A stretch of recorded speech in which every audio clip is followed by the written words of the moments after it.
नींव भी पुष्ट हो, कुछ कंगूरे भी हों, एक सांकल भी हो, चौक पूरे भी हों, इन सभी से सजी ये इमारत रहे, एक भारत रहे, श्रेष्ठ भारत रहे। मैं इसी श्रेष्ठ भारत के गौरवपूर्ण इतिहास का एक प्रतीक हूं।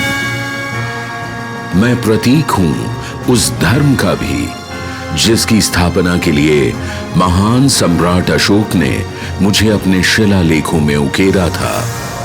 मैं प्रतीक हूं कर्तव्य, एकता और अखंडता का भी, जिस संदेश को जनलोक तक पहुंचाने के लिए भारत ने मुझे अपने ध्वज के केंद्र में रखा था।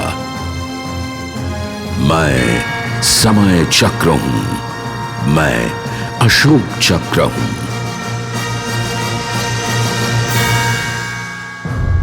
मैं कहानी सुना रहा हूं उस भारतवर्ष की जो दशकों से अपनी समृद्ध सांस्कृतिक विरासत को संजोए हुए विश्व में एक महाशक्ति के रूप में उभर रहा है।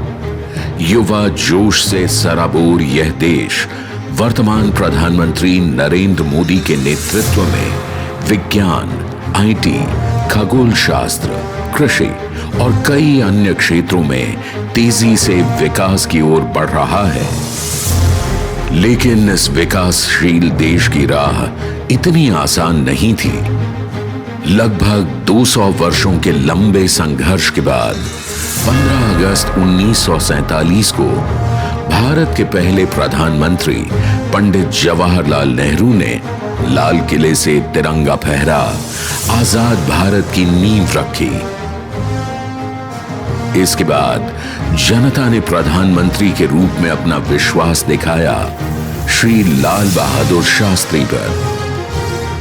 देश को प्रगति की ओर अग्रसर करने के लिए लाल बहादुर शास्त्री ने कृषि के महत्व को समझा।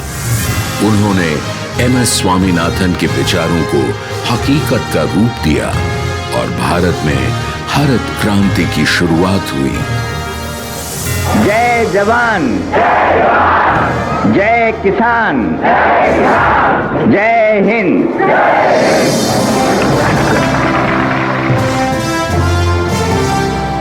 जब लग ही रहा था कि सब कुछ सही दिशा में जा रहा है, तभी पाकिस्तान ने जंग छेड़ दी।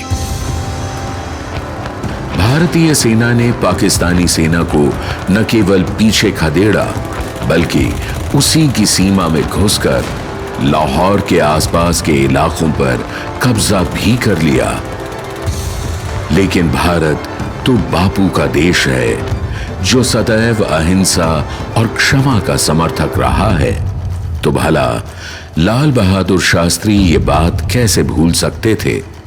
उन्होंने पाकिस्तान को क्षमा भी किया और साथ ही भारत के कब्जे में आए इलाकों को वापस भी कर दिया।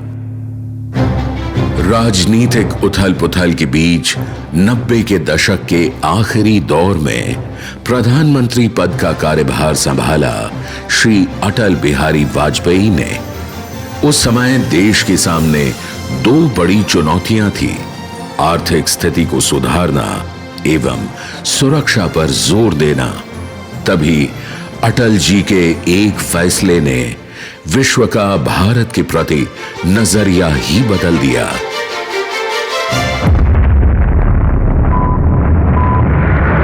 Today at 15:45 hours, India conducted 3 underground nuclear tests in the Pokhran range.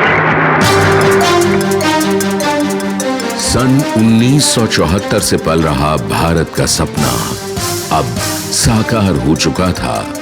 Bharat अब एक परमाणु शक्ति बन चुका था। विज्ञान पर जोर देते हुए उन्होंने शास्त्री जी के नारे में विज्ञान जोड़ा और नया नारा बना, जय जवान, जय किसान, जय विज्ञान।